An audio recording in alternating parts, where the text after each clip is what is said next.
Hey, how you doing? This is your boy Pastor Sean with Uncomfortable Conversations with Connect Church ATL, and we are here with our youth edition or young adult edition of Uncomfortable Conversations. Now, one of the greatest things about Uncomfortable Conversations we've been doing this for the past 2 months is broadening the aspects and broadening the viewpoints of individuals throughout the country that are watching this and that are participating in this. It's not just localized in Atlanta, not just localized in one municipality, but we're reaching people all across the nation because we realize that culturally there's a problem, and we need to begin to attack it through conversation first, understanding different perspectives and loving people for the way they are. So now we're going deeper and working with our young adults to hearing them, because one of the things we realize is they're the ones that make the change. Throughout history, it's been our young adults, the ones that have been marching, the young adults that have been on the forefront. And right now they're the ones that are out here protesting. Some people may want to call it rioting. I look at it that sometimes people riot, as Dr. King said, because this is the voices of the unheard. It's actually people that are feeling as if their voices are not being heard. They're not being represented. And they've been holding this in for so long. And oftentimes we don't give our young people a chance to voice themselves, voice their opinions, or even hear where they're coming from, because they do have a different perspective on life. They have a different perspective on what they're experiencing. And we keep trying to hold them accountable to what we've experienced, and their experience sometimes can be totally different. So this evening, we're going to continue to dig deeper and hear what our young adults have to say. We have 5 awesome young people on the line today. I'm going to let them introduce themselves. We're going to start with the ladies first. So Julia, tell them who you are, where you're from, and a little bit about yourself. Hi, my name is Julia. I'm a junior in high school. I'm from Packlet, South Carolina, and I am here just to learn and to figure out more about this whole situation day by day. Awesome. Demetria. Hey everybody, my name is Demetria Copeland, and I am from Evanston, North Carolina, but I currently live in Atlanta, Georgia. I am in the fitness field, and I'm just here today to engage in some conversations that aren't really comfortable to have, and just put myself out there. So ready to do this with you guys. Awesome. All right, Robert. Good evening, everybody. I am so excited to be here this evening. My name is Robert Douglas. I was born and raised in Atlanta, Georgia. I'm a senior in high school, and I'm so excited to be a part of this uncomfortable conversation as we explain of the importance of bringing Black lives and everybody together. And I'm so excited to see what the Lord is going to do. All right, Jake. Hello, my name is Jake Moore. I live in Atlanta, Georgia, born and raised, and I'm just very excited to be a part of this, to bring my experience and to hear the experience of others. Okay, and last but not least, Eric. What's going on, everybody? My name is Eric Dancy. I'm originally from Atlanta, Georgia. I'm a business owner, and I'm ready to dig deeper in this. Awesome. Now, one of the things we realize, Black Lives Matter is a youth movement. A lot of people have been having a problem with the quote-unquote term Black Lives Matter, but just like the civil rights movement, it was by young people, and that's one of the reasons why we're doing this today. More people have been talking about defunding the police. They've been talking about restructuring police departments. These are things that we're going to be dealing with, from systemic racism to understanding, is America still racist? Now, my first question we're going to go into, what actions as young people, what you've seen with the deaths of George Floyd, Ahmaud Arbery, Breonna Taylor, what's been your response, and what do you think young people need to do about what's been going on with the police department? I know it's kind of a loaded question. Let me help you out here. Now in Atlanta, we had I'm going to be a little bit serious here. In Atlanta, we had some protesting. In that protesting, we had 2 AU Center students that were tased by the police force, or APD, because first of all, they were after curfew. Second of all, they were going through a roadblock. And from different perspectives, it was said that they failed to yield to the commands of police officers. Howbeit, they still were pulled out of the vehicle, and one of them was tased. Now, seeing something like that, how did that make you all feel, and what should have been done differently, or could have been done differently from the police or the young people? I have a perspective, or answer to that question. From what I've seen, both from attending protests and just from the news and things that I've seen all over the media, particularly in Atlanta, I've seen a lot of just especially from police officers, it seems that just the first instinct is to go directly into animosity rather than try to de-escalate a situation.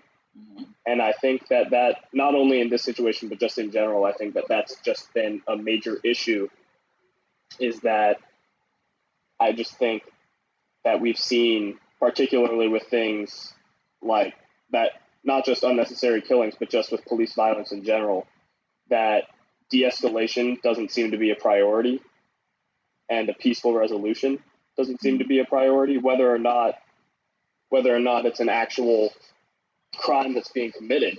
But it's just, I feel that we've seen too much of police resorting to violence and just subjugation by force when it should be an absolute last resort. They just resort to that as if their life is threatened. And I don't understand why that happens. And I think that that's something that should be changed in both police training and in the way that, the way that they're taught in the academy with their techniques. Anybody else want to chime in on that one? Yeah, I have, sorry, go ahead. No, you're fine. So I have to agree. I do think that there is a certain amount of power that you wield as that kind of authority figure. But, I do think the youth do have to have a certain amount of respect for police officers, but it's also, if their first reaction is to go to violence, then I think there has to be some reform there. But I agree pretty much. Eric? I was going to pretty much kind of say the same thing to an extent. I agree. I feel like more of my issue, I feel like it's more of a power ego struggle between cops and the people. Yes, it kind of goes by race, but then at the same time, I still feel like it's more rooted in power and more just kind of wanting to have overly more control than they really have on it. So, and by saying that, do you feel, could it be another aspect of they feel that they are an authority, they are an authoritative figure, and by default that people should respect that badge and their position? Or is that a bad assumption for them to have? I feel like it's a bad assumption for them to have because yes, they are authority figure to an extent, but not every single police officer takes the same level of authority. Some might feel like they run the whole city. Some might, feel like they're just doing their job and they stay in the bounds of their job. So, I feel like with better training, longer hours of training, maybe then you can find, you can coach the cops better to better practices. Okay. Now, and on that, because one of the things we talked about, one of the questions that we're dealing with is actually dealing with the police department and dealing with defunding. How do you feel about the police? Should we defund the police? Should we restructure the police? Is there reform or just leave the police how they are?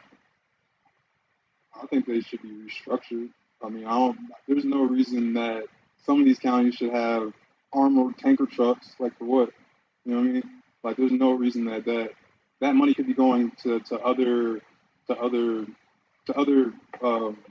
I don't want to say companies, but other organizations that we could be putting their money to that can actually outsource the community, that can, like they said, for like non-violent crimes or anything, we could have a line for that for people to come out and then help these people that might be on drugs or might be mentally unstable and things like that, not just let's lock them up and make them more mentally unstable and, oh, you're crazy, so I'm trying to shoot you, you know what I'm saying? So, yeah, Robert, what's your outtake on that? I think we just, like, in addition to what Eric was saying, restructuring the people, restructuring the police, because, every action has a reaction. And so sometimes to the police, results of some people's behavior, especially of who they are, they may assume that they were trying to do the wrong thing, but in reality, that person wasn't trying to do the wrong thing. He was just trying to get home. Okay, all right. Demetria. I definitely agree with the restructuring, because for me, and maybe I looked a little too deep into it, but when it comes to the police, they're just like a parent or educator or, of someone of that sort being of higher level. Like, it's an example that you're supposed to lead. So how can you set an example and expect people to react a certain way when you're not? I mean, just looking at the whole situation, I was just thinking about if it was my brother, sister, or cousin, and the way that they went about it, and it was like there was no need for all of those cops to like the amount to pull that young man and that young woman out. At the end of the day, they were much young, much smaller, much fragile. There couldn't have been anything possibly that they thought was a threat. And from just hearing some of the back conversations of they actually had conversations with them prior to what we saw, for me that's an issue. I'm like, how can you act this way towards minors and then not expect for younger people to or even older people to see you acting like this and not respond the same way because this is the example that you're showing. So just my take on it. Okay. Now let me just be a little devil's advocate over here, just to be a little contradictory, to see a different perspective. Um, that night, it was a lot that was going on. A lot of officers had been bottles thrown at, shoes thrown at, spit on, all these things that was happening to them. Could it be possible that they were already on level 10 because of what's going on, and the humanistic factor kicked in? Um, I don't believe that there's any amount of training that can happen when a person's already in a high stress situation. They've been working 18 to 20 hours for 3 days, and this is going on, and they run across someone and they literally like, listen, I've already told you once, I've told you twice. Now I'm a fan, I'm a proponent of comply so you won't die. Okay. I'm a real big component of that, which means I don't care what happens. Yes, sir. No, sir. And if they're wrong, let's fight it in court. Now, I'm 48 years old. Coming from a younger perspective, is that an antiquated way of thinking? Like it depends on where you're from. Yeah, that's what I was gonna say. Expound on that, please. You say it depends on where you're from. Expound on that. Well, for me, because I just know that it's just because I got certain friends that I got friends that's gonna buck on the cops. They don't really care. You know what I'm saying? I guess they kind of know their laws a little bit, so they're just not gonna let a cop tell them whatever. I got other friends that is like, if we get pulled over, bro, just whatever. You know what I'm saying? Just yes, sir, yes, ma'am, do what you're supposed to do, and let's get out of here, and we'll handle it later. You know what I'm saying? So it's really just kind of just how you grew up, what you're comfortable with. I feel like. So what do you think will be, is my thinking antiquated though? Or is it just, a different perspective? I'm sorry, go ahead. I don't keep talking.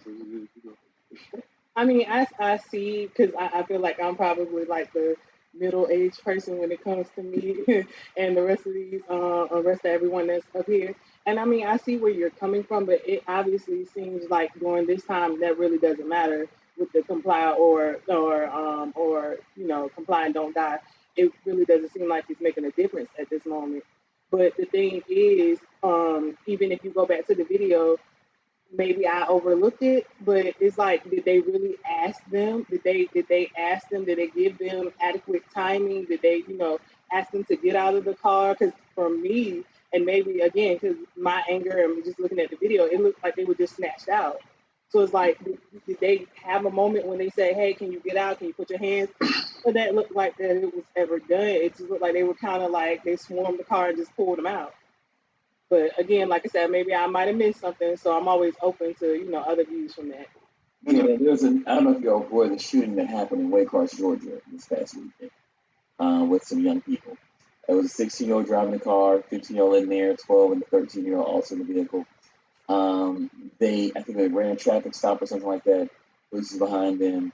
They stopped, then the younger kids jumped out, they bailed onto the ground. Allegedly, the driver of the vehicle began to drive towards the police officer. He fired shots into the car with the kids in there. It was a 16-year-old and 15-year-old. 16-year-old was driving. 16-year-old who was driving did not have a license. There was a gun in the glove compartment of the car. Okay, none of them had permits to have a weapon. Parents and everyone's upset because the police was firing at young people, at teenagers in a vehicle, and some of them were on the ground having, they said, were laying on the ground ducking because they were afraid to get shot. From the story and the perspective that you just heard, what do you feel that officer was justified or not justified? Do you feel that there was a better way that he could have handled it? I feel that there was a lot of different ways that he can handle it because here's how I persuaded it, because I've been in situations with the police before. What the police has to understand is that anytime that you are stopping a person, whether they're young or adult or old, what you have to understand is what you stop them, you're going to them first. So it's like you're coming onto their territory. So even though you are above and you're the law of the land, once the police, okay, how can I say this? Yes, did the 16-year-old did the wrong thing by not having his license? Yes. Was he wrong by driving a car that he probably knew or not had the weapon? Yes.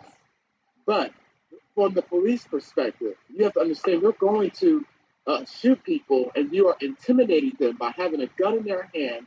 You're intimidating minors who are trying to figure out where's the life going to go to after that. They're trying to figure out, is their life going to take them to be like a Trayvon Martin or a Michael Brown or a Walter Scott? So we have to be careful not only how do we persuade the situation, but how do we go after these children? Because these children now in this generation, they're not taking us police officers are protecting us and they're here to serve the country. They're taking it as a police officer is a threat to them. So that's why it is easy for them to run. Okay. Now, anybody else before I interject on that one? I would like to say something. I would say I have to agree that there were certainly definitely, well, almost completely definitely, better ways that officer could have handled that situation that would not have required a gun at all. And I would say that is a problem with the training of the officer, and it could be a problem with the person. I don't know anything about the officer himself and whatever beliefs he may have held. But I would argue that it goes back to what I said before about that being the first reflex. It's just that is a problem. And I don't understand why there wasn't an effort to try and, like, why was that the first thing that you do? I don't understand that at all. This. And I think maybe I didn't say it, or maybe y'all didn't hear it. The reason he fired was because the driver drove towards the officer. He began to drive at him. So at that point, legally, the car became a deadly weapon. I would still argue that wouldn't necessitate using a firearm. In that case, he could have got, it's obviously a very muddy situation, but I think that there are certainly other things that he could have tried to do, like he could have shot out the tire rather than firing at the car. Like, there's just different things rather than thinking, oh, this person's coming at me, I'm going to try and kill them before they can kill me. I feel like there's definitely a way of, I'm going to try and do something that can de-escalate the situation rather than, like, he could have held out the gun and put it down to show that he wasn't a threat or something like that. I agree with Jake. And I also saw something I know over the last few days. I can't remember if it happened over the last few days, but there's a situation in another state where there was like a high-speed chase through the city that ended up in death of some pedestrians sitting at a restaurant. And so the question was, at the end of the day, what are the rules that are in place at a point in time where, you have to be last minute thinking? Do you let the person go? What are the other things that you think about instead of just pulling a gun out? Because those people who were chasing that car through that city, like one of the sheriffs said, like, they are taught that if it gets out of hand, then you let them go. So I'm saying that all to say, if that cop felt like that he could not stop that situation at that moment, hey, can you call in someone else? I mean, I'm sure they had called backup by that time. So why did you still feel like the first thing for you to do was to pull a gun out and shoot at the person in the car? And like Jake said, not at the tire or something like that. Okay. Um, so let me ask you this question since we're dealing with that, and then we're going to move on. Do you feel that are killings of black men by police isolated incidents rather than part of a pattern of how the police treat African Americans? And I want to do a two-part question. Do you feel that the judicial system is systemically set up against African Americans more than whites? I mean, I do personally. I mean, and it's only because I have seen, like, you can see it on the internet. You can look up cases. There was even this case in Florida recently. An African American young kid. He asked the judge to try him as a white man, and he literally came with case law and case studies, where in other cases they tried the same crime. Pretty much everything was similar, and the judges were a lot more lenient on their white subjects. So I guess just like for seeing certain things, seeing certain, like, cause I have friends of all colors, and just seeing some of my friends. I know I have some friends that have gotten in trouble before, and them not even really getting in trouble compared to my other friends that have gotten in trouble and maybe had to do time or had to go on probation. To these other people who could talk to their coaches, and then their coaches or somebody else would go talk to the judge, and all of a sudden it just went away. You know what I'm saying? So it's different things like that. And then as far as like with the shootings and the killings, I do feel like it's treated differently because I feel like as African American men, at least, I feel like we're just looked at different. Like for me, for example, I got dreads, I got tattoos. You know what I'm saying? Some people might look. And you drive a car that really gets you in a lot of trouble. Yeah, and I got a fast car, so people look at me and they automatically think like three things. So it's just like, right. And that's not even it. Like if you really come and talk to me, I play college football, I own a business. Like it's a whole highly educated, right? So it's just like I've had experiences where I know people have looked at me and been like, "Oh, I thought you were scary. I thought you weren't. I thought you was about to beat me up." And he's like, "No, I'm chill."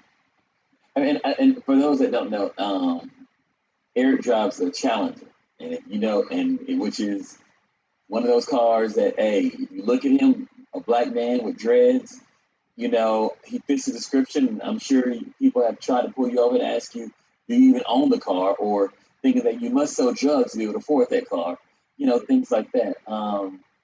And my daughter has even gone through that, has experienced that before with a car that she owned, But now, Julia, how do you feel about that? Do you feel that there's systemic racism within the judicial system with African Americans?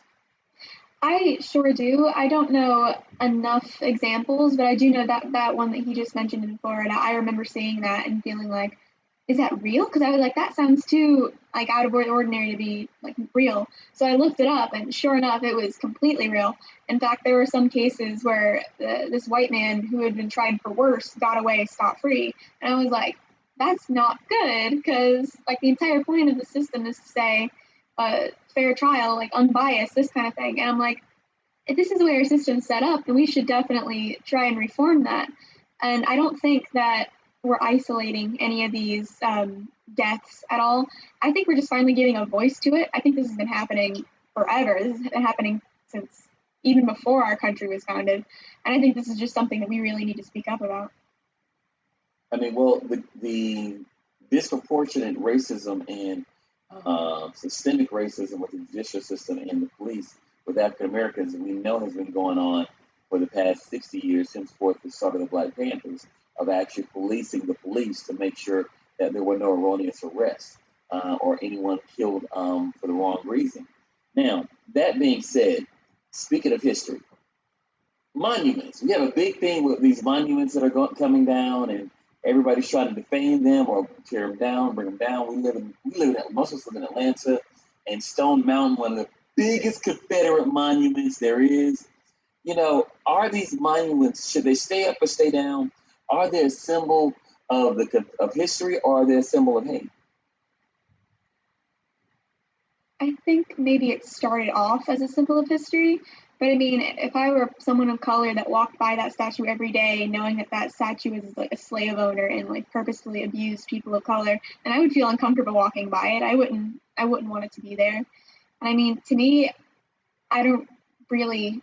I mean, I would take them down. I mean, to me, they're just a monument that only like hurts people. So, I I mean, what would be the point of keeping it up? Demetria? You know, I might twist the question a little bit. It's so funny actually because the way I actually started thinking about it was the funny part is these statues have been here for so long, meaning the same thing that they mean right now. And the fact that we've walked past them so long with the same meaning is just crazy to me because I mean I guess it does take this you know they say it takes pressure to make a diamond. I guess it does take this type of pressure for us to really start looking into, even myself, looking, you know, deeper into our history and really seeing, you know, what these monuments mean and, you know, the events that led up to them. So I mean definitely some thought about whether they need to stay up. But I think my biggest thing about it is the fact that they've been up so long, and we're just now realizing, oh, this is what this means. So, yeah. Jake?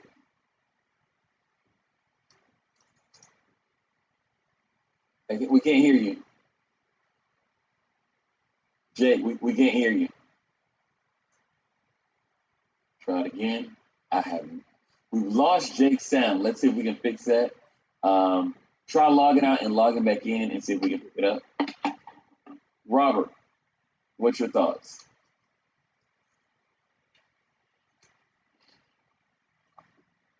Robert, what are your thoughts? You're unmute yourself.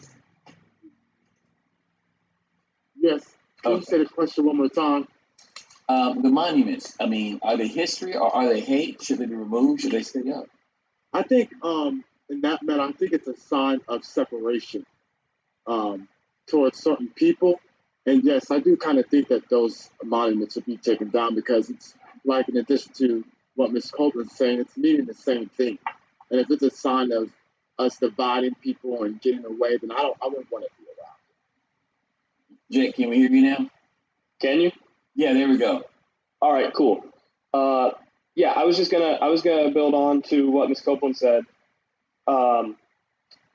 I personally like the fact that they've been up for so long in the first place is absurd to me, and that's like I don't understand why. And obviously, there's the huge racial aspect, but I would honestly, even beyond that, I don't understand why people who fought against the United States are revered with statues. I just don't see a point in that. Like, I don't get, like, if you say that it's history, then you can go like, okay, but they lost.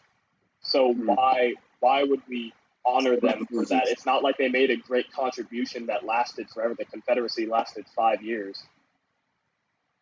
And all it did was perpetuate suffering afterwards during the Reconstruction era with Jim Crow and everything like that. So I would say that there's no reason for them to be up in the first place, and I have no problem with them being taken down.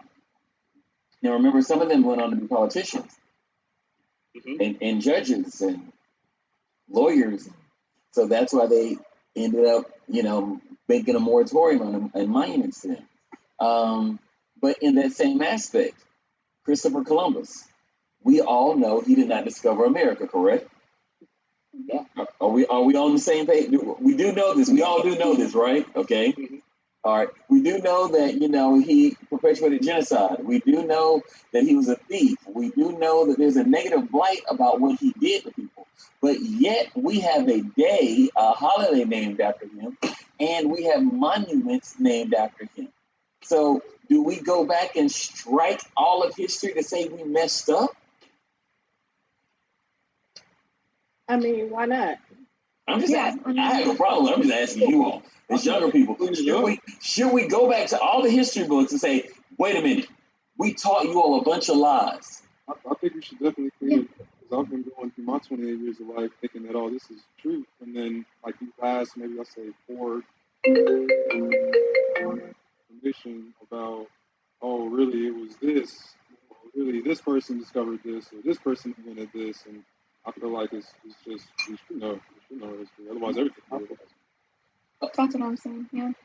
Okay. Because, I mean, like, why not strike it back out? Because, I mean, at this point, it's the past, and I feel like we can't rewrite it, but we can definitely say, this is where we messed up.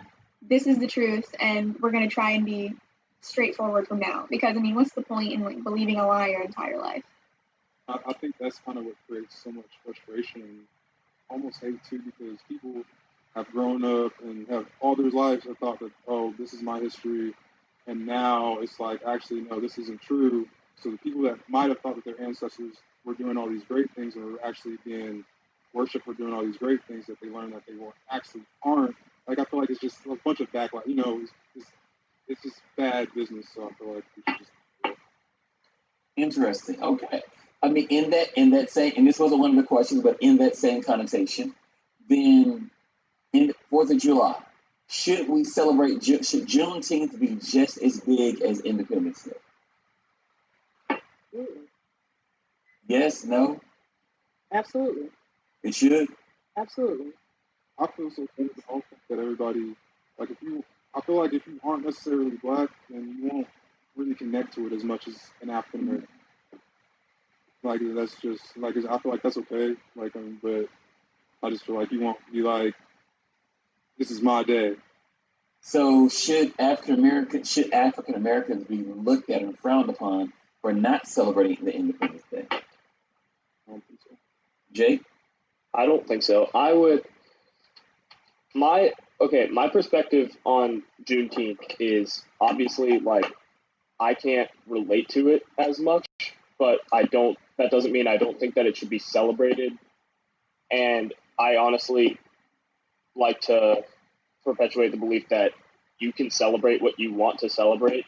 And it's like, if Black people don't feel a connection to Independence Day because of slavery and because of the fact that they weren't free when that came out, when that holiday was founded, then I see no problem with them not celebrating it, and I see no problem with celebrating Juneteenth in an equal amount of vigor.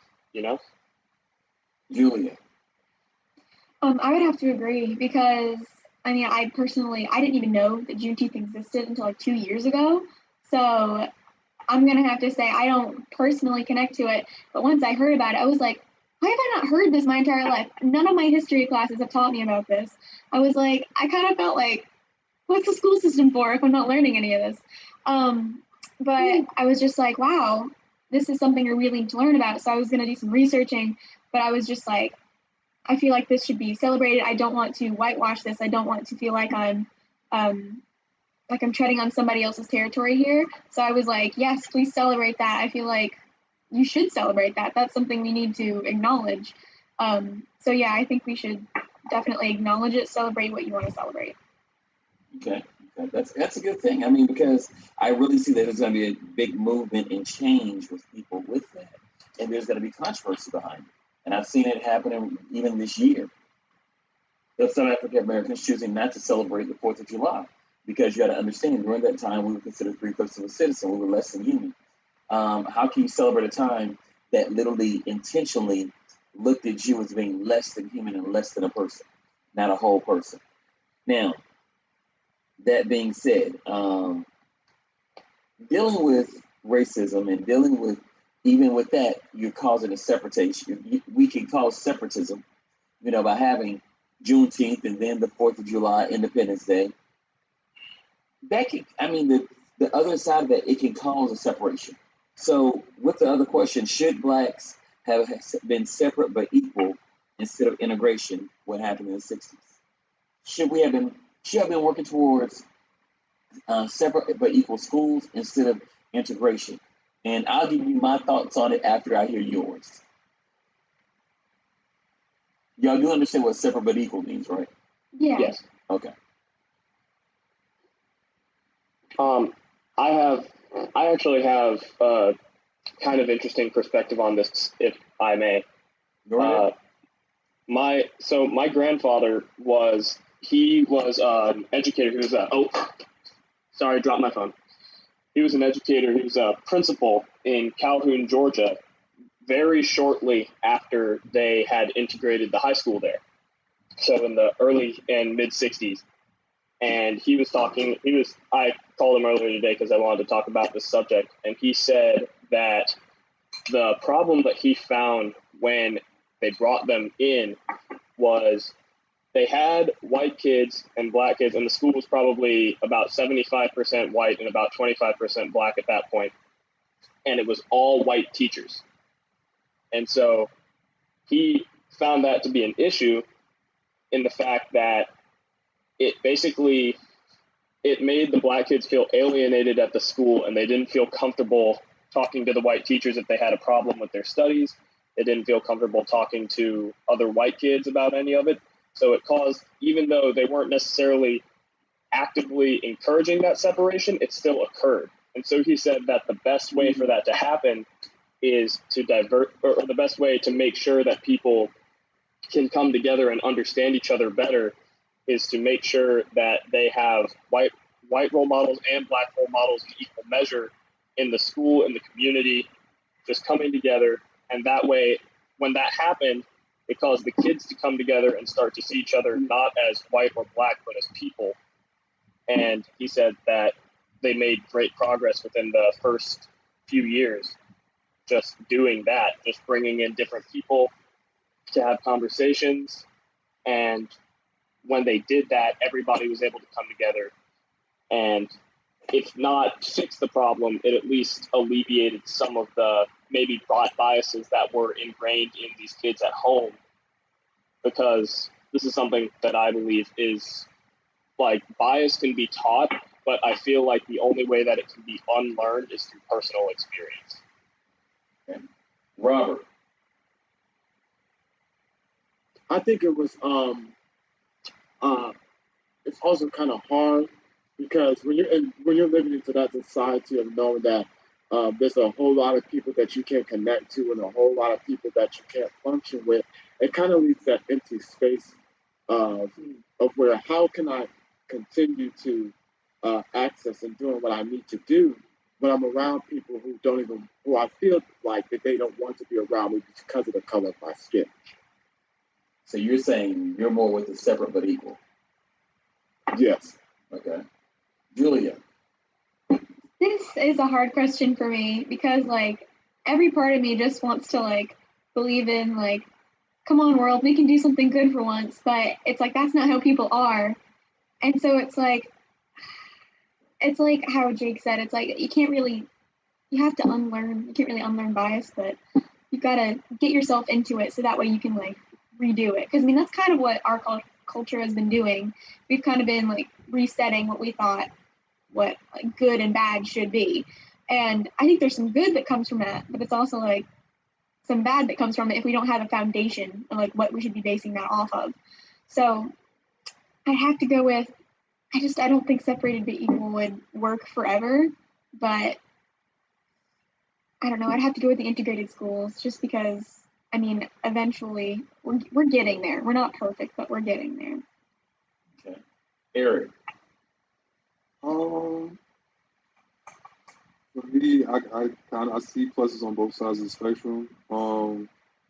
I could see separate but equal schools working, and I'm not sure it's my ignorance talking, but because of how HBCUs are working now, you know what I'm saying? It's mostly African Americans that go to HBCUs. There are other cultures that do attend HBCUs, but at the same time, they're still working. They might not be as equal as private white-owned institutions right now, but I feel like, I don't know, changing. And then I think that I see on the diversity side, like as long as it's truly diverse, and there are role models of every color, I feel like that's when it works. But if there's just only white role models or only black role models, then I feel like that's probably when it. Demetria. This one is just a little hard for me, only because just thinking about how I grew up, and thank God for my parents, like, I was just raised so open-minded and just being so loving and caring for all different races. I just can't even imagine, like, how it was back then and everything being so separate. Now, I think maybe there could have been a better transition period. I think it was Jake that was saying, like, starting from the top, like starting from the head, having more of the leaders come together and, you know, the people who were higher up in the schools, maybe the principals, or some sort of way to maybe start from there and start embracing that transition a little bit better. But I would still have to go with the eventually integrated and maybe start off with separate but equal. But in the end, I would definitely, I definitely encourage that integrated system, because I think that I don't really understand how we could even live life just being knowing one side of any spectrum of anything.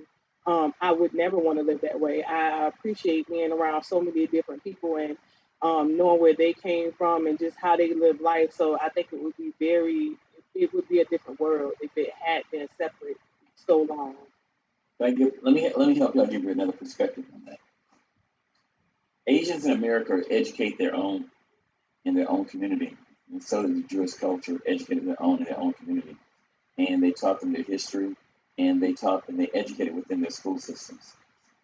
They were able to matriculate well into society. One of the things about HBC, I'm a product of HBCU, Morehouse College.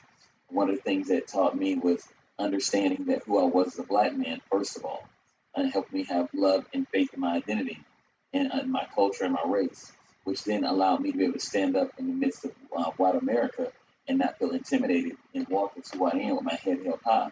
But because I respected myself, I was able to respect other people. One of the problems that happens is what we did is we taught our black people to associate and assimilate, and white is right. So therefore, if you taught that, that means you're never taught self-love. And then you come up with self-hatred because you're always trying to assimilate to be like someone else. And the moment someone else does not do that, then you begin to have a problem with them. And also you begin to have anxiety and angst against even the person you're trying to assimilate with, because they're not always being accepted. You're not understanding that. Me personally, I feel that separate but equal would have been a great thing, because then we would have been able to have respect for ourselves, and everyone would respect their culture. And one of the things you also heard the conversation that America is a melting pot. You heard that, right? But do we really? I mean, your generation is showing that really it shouldn't be a melting pot, or it should be more like a gumbo. A melting pot means that everything comes in and then it becomes the same thing like one. But as I'm looking right here, each one of you have your own identity, and your own identity is what makes you great. It's what makes you awesome. So isn't that what matters most of all? To be able to be a gumbo, to where out of every piece you can see, everything has its own flavor, everything has its own heat level, everything has its own shape, everything has its own size, and that's what makes it great. But the moment that we try to sit back and say, hey, I think everything should look the same way in monotone, that takes away the glory and the beautifulness that God gave us of being this beautiful kaleidoscope that He calls the human race. What do you think about that? I love that analogy. I've never heard that before. I really love that. So we got to love each other in our differences. And that's one of the things I think that we miss, is loving each other in our differences. Now, by that, I think I was going to jump into our school still broken down into cliques, groups by race, whites with whites, blacks with blacks, Latino with Latino. Why and does this, excuse me, help our cause on healing race in America? I mean, I see it at work and in places, I mean, black people, I believe water seeks its level. Sometimes I don't think that it's about racism. I mean, it's about who you click with, what your common ground is. But is that a good thing or a bad thing? I think it's just being comfortable thing. Right. If I'm in a room and there's 10 girls and there's just 2 dudes, I'm gonna go talk to the 2 dudes to see what's going on before I just go and jump in the group of 10 girls and talk to them first. You know what I mean? So I feel like that's more just being comfortable. If you decide not to branch out and to go learn about the other cliques, I guess you want to call them, or make new friends or invite people into your circle, and that could, I guess, becomes the problem. But like if you're inviting and you're open, and if you're just friends with people because you have like interests, then right. To kind of piggyback off what Eric was saying, Now, see, I feel like I'm that person because I went to a different school. I went to Savannah College of Art and Design.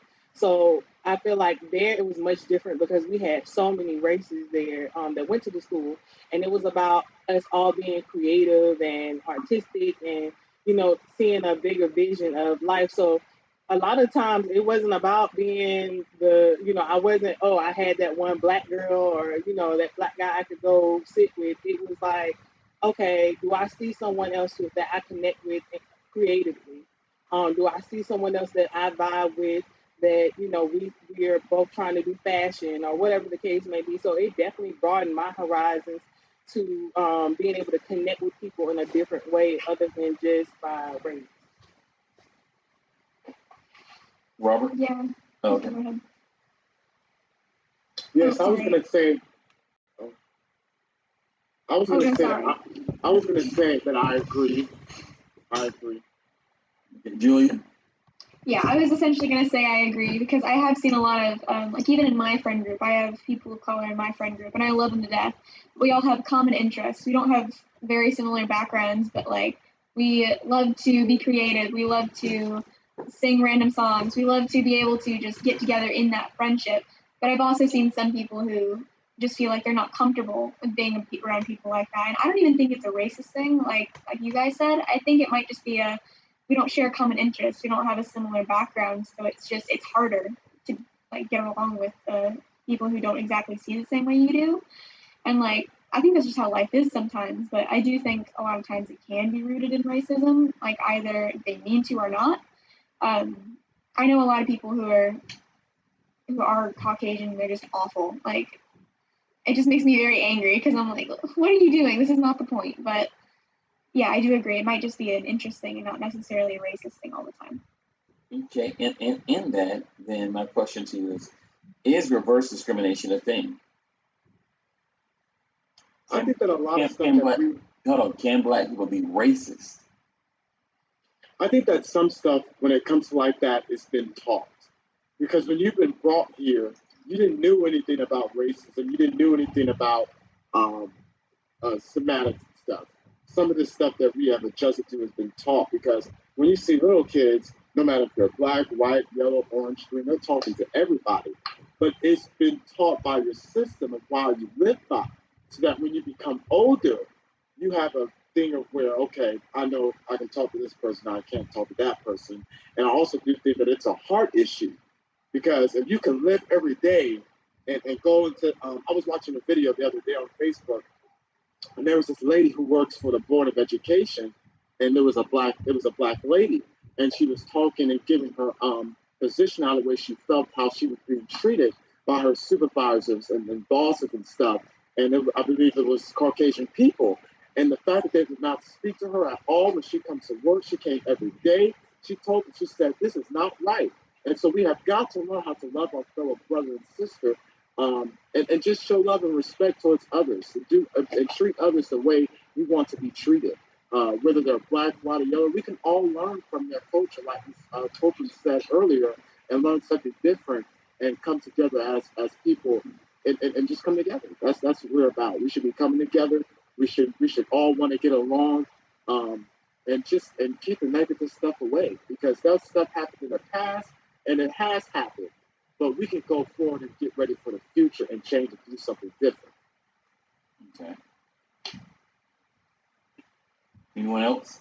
Well, for me, it depends on what your definition of racism is.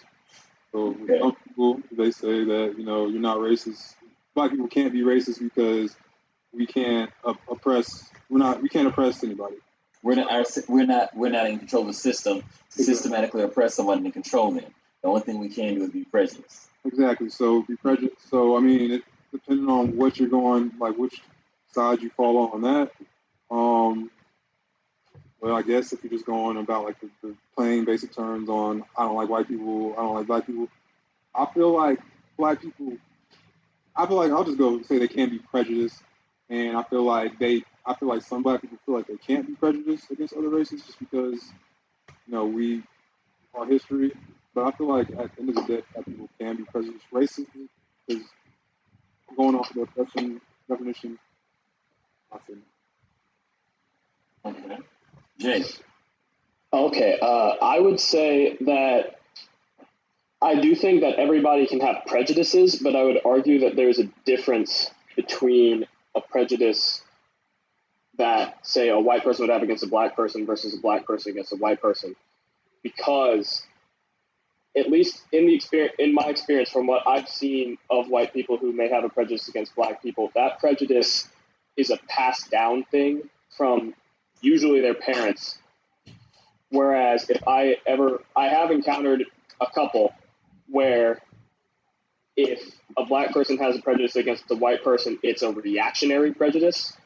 Whereas they have felt that they have experienced prejudice, and so their prejudice against a white person would be, well, I'm not going to interact with them because they're prejudiced against me. Whereas I don't know any white people who are like, I'm not going to interact with black people because they're prejudiced against me. So I would say that's a good perspective, man. I haven't heard that one. I like that one. Go ahead. I would just to tie it up, I would just say simply that white prejudice is learned, whereas black prejudice tends to stem from experience more so. Wow. Wow. Yeah, that's a quote we're going to keep right there. We got Tez, make sure we clip that one. I like that one. Got you, bro. Yeah, I wasn't expecting that, Jake. You got down on that one. But Thank you. now I'm going to throw y'all a curveball, okay? It's going to make some people uncomfortable. These uncomfortable conversations. We got 9 minutes left. I'm going to go for the gusto. So y'all ready for it? Here we go. Some say you should focus more on other pressing issues, like other issues other than race, like abortion. Abortion's killing way more people than racism is. Are you pro-life or pro-choice? Why? Do young people have work to do in this area? Are you pro-life or pro-choice? In other words, now let me help you understand this. Do you feel that that the couple, woman, man, whoever, have the choice to have an abortion? Is that their choice, or should they be forced to have that child?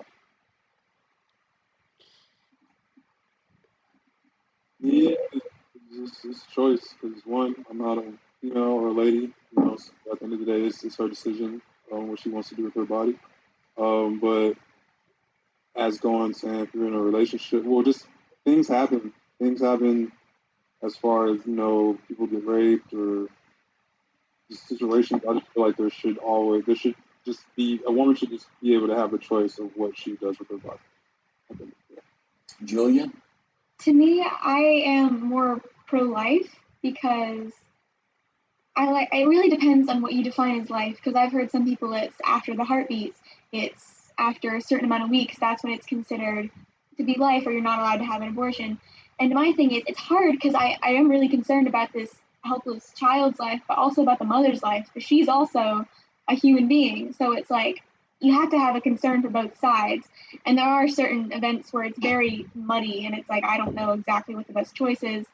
But to me, I would say, I think you'd have to have a child because it's not really your choice if it's not. Because I think the fact that we only consider it to be a human if the mother wants it is kind of like concerning to me.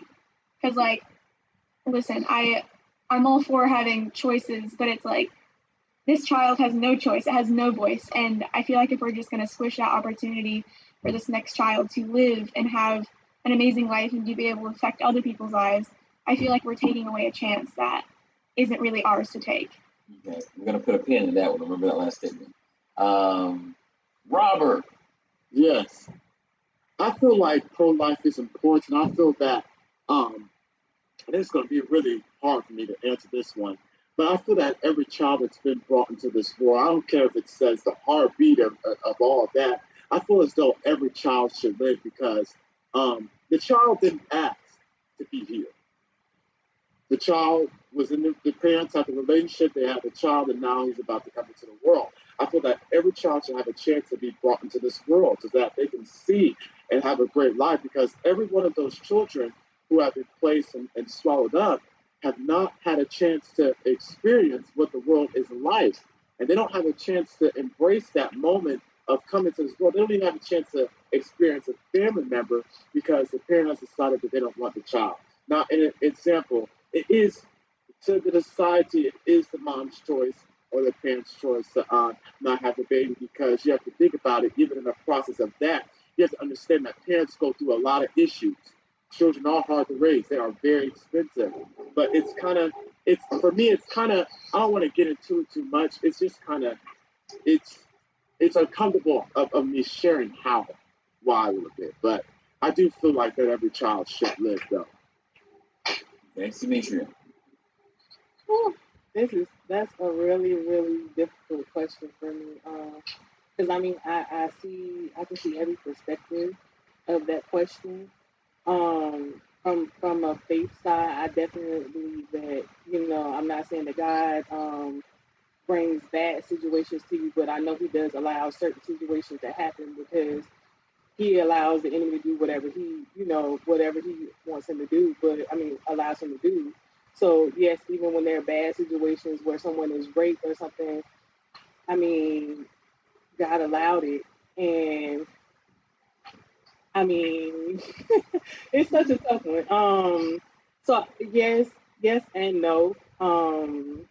But you have to understand, even when there's not pro-life, that's such a traumatic experience for the mother, as well. Whether it was something that happened by mistake or whether it was something that happened to a person, and I can't even like you can't really tell a woman how to feel when they that traumatic experience happens to them. It's very emotional. So I wouldn't want to make anyone feel like they have to go through it because that's a long time to have to go through that experience if something happens to them or they feel like that they can't carry that child. So I really can't say on that one. I think So, but okay, Jake, go ahead. Okay, I think personally that there's a certain point, and this is my personal opinion. I know other people have opinions based on heartbeat and things like that. I think that in terms of legality, I know that everyone has their own moral thing going on, but if we're going to make laws about it, I think there should be a legal basis beforehand. And so I would argue that there first needs to be a legal baseline for what is considered alive versus what is considered dead. And so with that being said, I think that if there is a legal baseline that is put in place that is just in the law, I would say that if they're past that legal baseline, then yes, that child is alive and that child deserves to live and that child should be born. But I would argue that before that point, because in my personal belief, there is a point that is reached at which point that child is considered alive. And before that, I don't see it necessarily as killing that baby because I would say that it's not even to that point yet. So I think that yes, there should be a choice up to a point. And that point could be, it's a very hazily defined point because everybody has very strong opinions, and some people may say that at any point it's alive. Some people say after a heartbeat. Some people say after the first, second trimester. It's very muggy, but I think that yes, that it is particularly the woman's choice whether or not she wants to have that child, just on a legal basis, but on a moral basis, it's just a very muddy question. So I would say that I'm kind of in the middle on that. It's very hard to figure out. To be honest with you, every single one of you have literally just answered that you're pro-choice. I don't know if you really realize that or not, but every single one of you did. Because not one of you said a hard line, no. It was a variance because you realize that there could be whatever the circumstances are. It could be, is this the mother may not love that child. The mother it may cause more problems. That child may grow up and be a blight to society, just as well it might come up to be the next leader of society.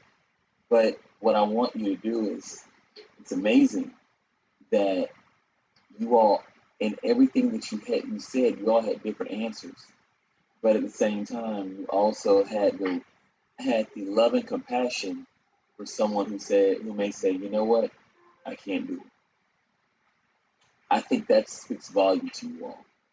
I just want to share that because it means that you're looking at the humanistic side of an individual outside of what you feel and your moralistic values are. You'll look at the humanistic side of what another person is going through, even though you may not understand. So I want to commend you on that. It's 8 o'clock. Y'all mind if we get a couple more questions in? Okay. One I was asked to go ahead and deal with was the 2 teens in Carrollton, Georgia, expelled because of a racist TikTok video. In the original video, the teens poured cups of water onto a paper scrap label with the N-word as ingredients. To make a black person, the cups were labeled going to jail. Hold on one second. The cups were labeled going to jail, not having a dad, and robbing people. Shortly after the incident went public, the teenagers were expelled from their high school in Carrollton, and one of them promptly released a weak standard issue apology for their transgressions. Now, my question to you is this: do you believe that do you think this is general white teen behavior, or is this rare? Depends on who you hang around. So you're saying that there's some kids who just feel that this is, me personally, I mean, outside of that one, I had more of a problem with the George Floyd challenge, that went around. And I'm sure you all Yeah. That was disgusting. That was awful. That vexed me. And I mean, even with the fact that I had a problem with a black kid being a part of it. You know what I'm saying? But I'm old. I'm 48 years old, so I may be looking at it indifferently. What are your thoughts about that? Like, personally, that's awful. That should not be happening. But I have seen people, especially at school, they've all been white kids, and they've all been raised in very, very conservative homes. And it's always been, they've made racism a personality type. And so it's like, everything they do is to say, look at me, I'm white. Look at how how great I am. And I'm like, I don't think you guys understand. And it makes me really angry when people start trashing on other people and basically saying you're not human just because of this, so I'm gonna make fun of you because of that. It's it just gets on my nerves, especially when this is a serious thing that we need to change. It just gets on my nerves. Do you all feel that white America views black men in a negative connotation as a whole?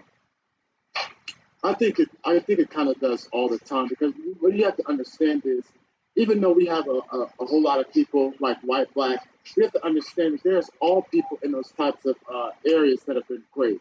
Like people like Martin Luther King Jr. and Malcolm X, Mohandas Gandhi. So there are all types of great people. And I think the challenges that we were having through George Floyd, that those are kind of wrong. And people who are doing those type of things, all of them have needed to be accountable for what they've done. Jay? I would say that on your thing of white America having a negative connotation of black men, I would say that it depends on what generation you're defining. I would say that the younger generation, from what I've seen, and keep in mind I come from a fairly affluent area in Atlanta, but I go to a very diverse high school, 30% Latino, about 30% Black, and about 30% white and other ethnicities. So in my own experience, I've not seen that much blatant racism in a school. I'm not saying that I haven't seen certain definitely racist tendencies, but not posting a TikTok video like that.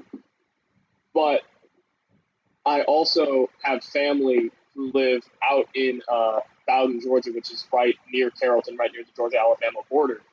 And just from people that I've met out there, they definitely have an idea in their mind.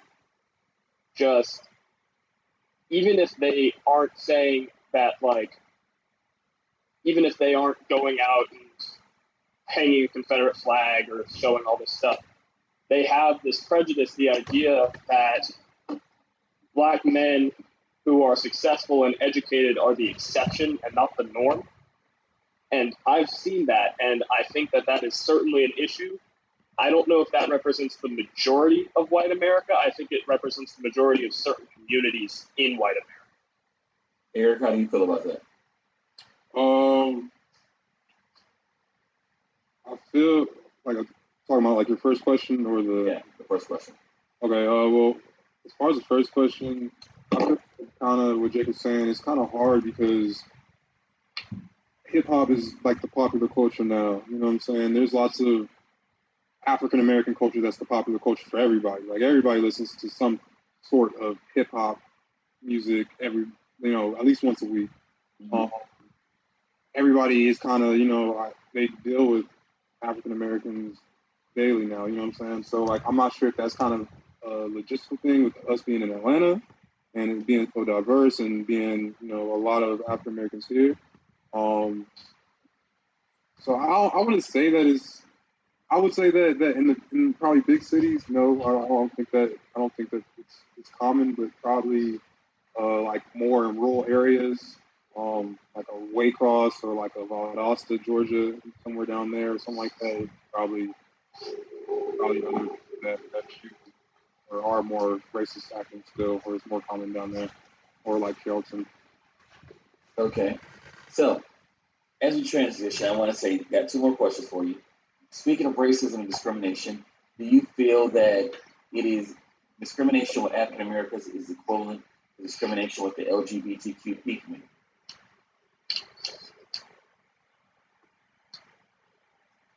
Yeah. I mean, I don't think. I feel like all discrimination is wrong. You know what I'm saying? But should it be equivalent out? Does the LGBTQ community have the right to say, you should understand what we go through by being a Black man?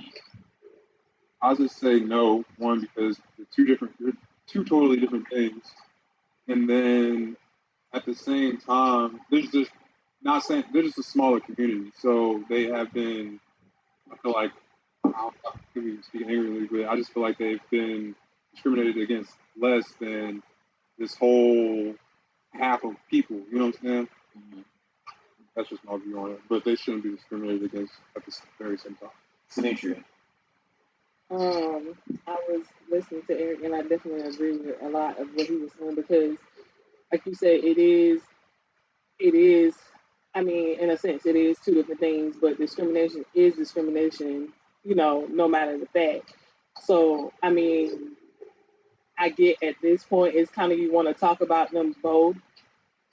I don't know, it's just kind of hard because I want to say like we kind of trying to focus on the bigger part of it, which is the racial discrimination, but you still have to talk about the the LGBT community as well. So.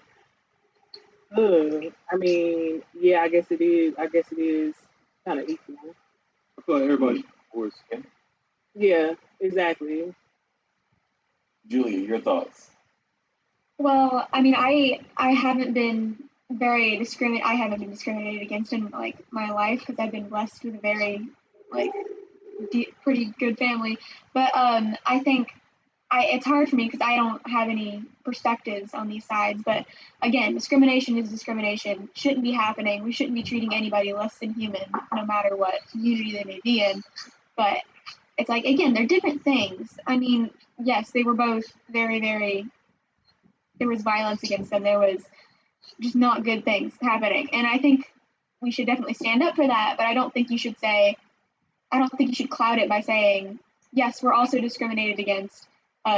Let's make something for us too. And I think, yes, we should face that, but it's like, you have to take them as separate things, but also say, these were both bad things that we should talk about. Jay.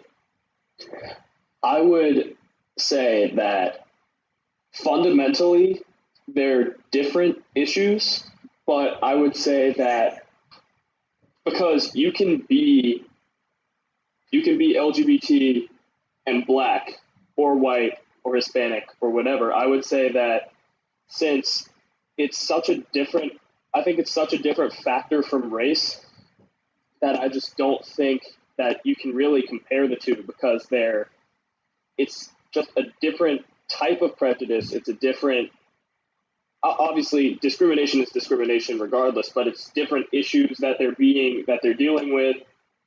And like, you can meet racist members of the LGBT community and you can meet homophobic members of the black community. I don't think that it shouldn't be tethered together. You're saying it shouldn't be tethered together. Yes, I don't think that it should be. I don't think that it's similar enough in terms of, obviously they're both marginalized groups who have to deal with these things, but I'd argue that the differences in the issues that they have to face require their own scrutiny rather than saying, well, I identify with you because of this. You should just say, I recognize that you have to deal with this. How can I help? And that goes both ways, rather than saying we're all part of the same thing because we're not. Nobody can know what another person's experiencing, no matter how much you talk to them. That's what makes people different. I can rock with you on that. Now, final question. Does the church have a responsibility to help in ending racism? I believe that the church has a big responsibility. And first of all, understanding that not only that we're the responsibility, but that we are the start into helping people with the problem of racism, to the problem of evil things coming, to the problem of suffering, because there's many people dying from this account. There are many people who are suffering. There are many people being locked up in jail and tased for stuff that some of them probably have not done anything wrong. And it's our job to stand up and go out to the streets and not only continue to protest, but continue to fight for equality. And the same thing as Jake was saying about discrimination, it should be happening. It's something that has been common, but it is not equal to the people who are in the LGBT community, because that is something that has been brought through a different pathway in that area. Okay. Yeah, I would have to agree because, I mean, Jesus didn't die just for the white people. He died for everybody, and I think we made that kind of clear. And so anyone who can say that, yes, I believe that Jesus is real, I believe that he died for my sins, I don't think you have the right to say, well, not for this people group, because that's not what he stands for. And I'm no master theologian, but I'm pretty confident in saying that nobody in the Bible was white, because, I mean, this didn't happen. Like, I don't know how to say it. I feel like if you can say that all lives matter, but you can't say that Jesus died for everybody, I don't think you should. I don't think that's a good stance to take. Okay. Demetria. I definitely think it starts with the church, because again, it starts with the head. However, my opinion on the church handling racism and discrimination is kind of sensitive, because I do know that over the last few years, honestly, I'm feeling like over the last few years, the church is just finally getting to a place where it's being a lot more open. Because when you think about it, a lot of churches have discriminated against people in general. When it comes to, a certain person not looking a certain way or not doing a certain thing, that person came to church like this, or that person did this, like it's happened. Like, let's be real. Like, going in the past, this happened. Church has discriminated against people, and that's why a lot of people feel like they can't come to church. Now, however, I do feel that, like I said, a lot of change has come, but again, the example starts with the head, and I think that, just like we were talking about earlier, even no matter what happened in the past, we can start going forward now. Good. All right. Eric, Jake, who won? Well, I agree. I feel feel like, we're all God's people. So if you are a churchgoer and a follower of Christ, and that everybody that, we're all equal as people. So racism doesn't really have any part. So I do feel like the church should have a hand in that. I'm not just by being open. I feel like, would help. And like she was just saying, church has been getting more open and more accepting throughout the last couple of years. So, the best place to start. All right, Jake, last words on that? I would just have to say that in terms of messages in the Bible, like core messages, I think the most important one is that everybody is a child of God, and that means that everybody is loved by God, everybody is important, and that everybody should be treated in a way that they matter. I feel like the church's mission should be just to stop hate in any form, because that was kind of what Jesus was all about. And I feel like if you go against that, then I don't see how the church can support that. Because it's like, how does that directly contradicts the core message, So, and I think that it's most certainly the church's job to show that and tell that this is our message. This is what needs to happen. Everybody is equal under the eyes of God. I don't see why anybody would who calls themselves a Christian, if they really practice that way, I don't see why they would have any disagreement with that. I'm with you. All right, well, listen, I want to thank you all. You've done an excellent job this evening. I love your perspectives. I love the way that you share it with individuals, very articulate. Let's, in closing, tell everybody where they can reach you. What's your social media handle? Excuse me, where they can find you, follow you at, patronize your businesses, whatever you do. Since you're up, Jake, you go first. Oh, okay. My Instagram it's strawberry_short_Jake. Just a play on my nickname I got in 7th grade. Okay. But yeah, if that's my Instagram, so I'll be posting about this on there. All right, be sure to follow him. Julia? Mine is on Instagram, Julia Posts sometimes. And yeah, that was just I had to figure out a username. All right. Robert? Well, before I get into that, I just want to say to Pastor John and Pastor Tess, thank you so much for allowing me to come. And I was excited to hear everybody and what they had to share. And if you want to follow me on Instagram, I'm lessofme_2, where you will see all my singing and preaching on there. All right. Eric? You can follow me on Instagram at SoundsOD, and my business Instagram is CPR Cell Phone Repair Duluth. Follow it. Yeah, welcome to. I like the new store, man. Really nice, really nice. Appreciate it. Demetria. You can follow me at creative_cutie, and that's creative spelled CRE8, the number 8, TIV_cutie. All right. Well, once again, I want to thank all of you. I think you've done an excellent job. For those that question our young adults, our young people, I hope they have restored faith and shows you that they are thinkers and they are lovers. They love people. Really. If you really listen to what they said, they're more about inclusionism than separatism. They're more about embracing and understanding. That's a lot we can learn. Even in their views where they may view things differently, or they may not agree with certain people's standpoints, they respect them. Can you imagine that? A world where people can respect someone's differences, even if it doesn't agree with them, and they can still get along. Hey, sounds like we can get to that gumbo I was talking about, that kaleidoscope God created us to be. We're all broken vessels. And I say this all the time. Broken vessels means that broken pieces of shard glass, different sizes and different colors. And if everybody looked the same thing, it would be a very unusual or very ugly sight, very mundane. But if you look at a kaleidoscope, every time you turn it, you see light reflecting through those broken pieces of shard glass, creating an imagery differently every time you see it. And I believe that's the mosaic that God wants from us, a different imagery of his light shining through us to be beautiful every time he looks through it and his light is reflected through us. Let us be that instead of trying to change people to all look like us. This is your boy, Pastor John, and Pastor Tez at Connect Church with our Uncomfortable Conversations Young Adult Edition. We'll be continuing on next week, same time, same channel. Come on. We got some great people coming in next week. We're looking forward to it.